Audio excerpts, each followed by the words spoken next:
అంతిమయాత్ర రాబోతుంది. ప్రజాయుద్ధ నౌక మరి కాసేపట్లో నగర్లో భూమాత సమక్షంలో ఆమె వెళ్ళబోతున్నారు. సంబంధించినటువంటి ఇది చెప్పడానికే చాలా బరువైనటువంటి హృదయం అనిపిస్తుంది.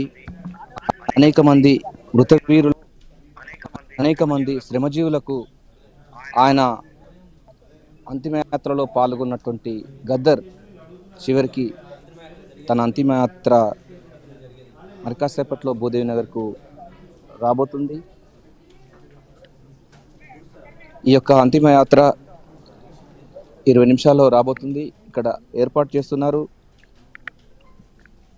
గద్దర్ చివరిసారిగా అంటే గద్దర్ బౌద్ధాన్ని స్వీకరించిన తర్వాత పీడిత పక్షాన అనువనువున ప్రతి మాట ప్రతి పలుకు ప్రతి పాట కూడా శ్రమజీవుల కోసం పరితపించినటువంటి గద్దర్ బౌద్ధ ఆచారాల ప్రకారంగా అంత్యక్రియలు చేస్తున్నారు. ఆయనకి ఇష్టమైనటువంటి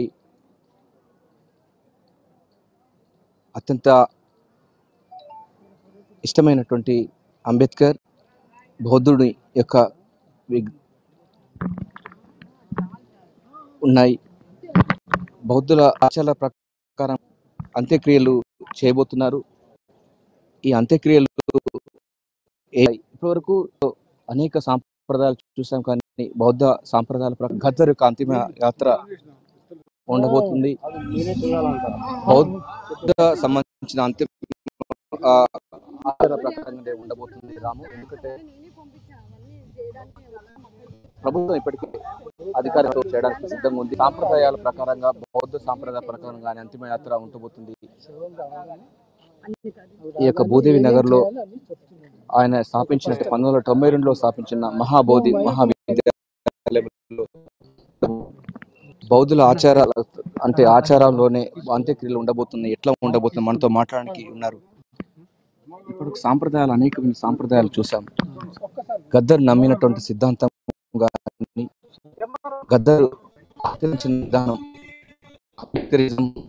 బౌద్ధిజం, ఈ రెండు జనాభాకి అల్టిమేట్ చెప్పినటువంటి మహా గొప్ప ఆయన అంత్యక్రియలు సాంప్రదాయాలు జరుగుతాయి.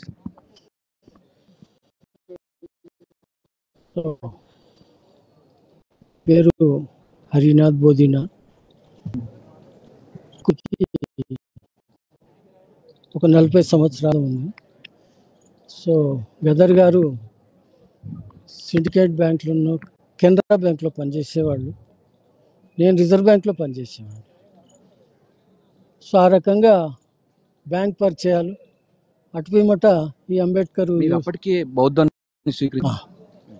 అంటే మీ పైన ఉంది. ఎస్, కానీ ఆయన ప్రభావం తెలంగాణ సమాజం పైన నక్సలిజం ప్రభావం ఉండేది, కానీ మీ ప్రభావం ఆయన మీద పడింది. లాస్ట్ లో ఆ యాంగిల్లోనే రెండో అబ్బాయి చనిపోయాడు, మనందరికి తెలుసు.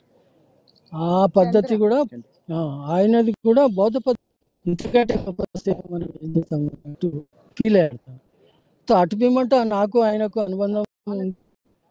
అయితే ఆయనని నేను పర్సనల్ ఏంటంటే, మీ తల్లిదండ్రులు ఉండ్రి, వాళ్ళు అంబేద్కర్తో పరిచయం ఉన్నవాళ్ళు. మిలింద్ కాలేజ్ కట్టినప్పుడు గద్దర్ గారి తల్లిదండ్రులు పని జరిగింది. మరి అంత గొప్ప తల్లిదండ్రులకు మీరు ఒక యోధులుగాలాగా పుట్టింది. మీరు 1956లో అంబేద్కర్ గారు 8 లక్షలు స్వీకరించాడు, లక్షల మందితో స్వీకరించారని విలేకరుల ద్వారా కానీ పేపర్ల ద్వారా. తన కొడుకు అంత్యక్రియలు బౌద్ధ సాంప్రదాయ ప్రకారం జరిగింది. తన యొక్క అంత్యక్రియ బౌద్ధం ప్రకారం జరుగుతుంది.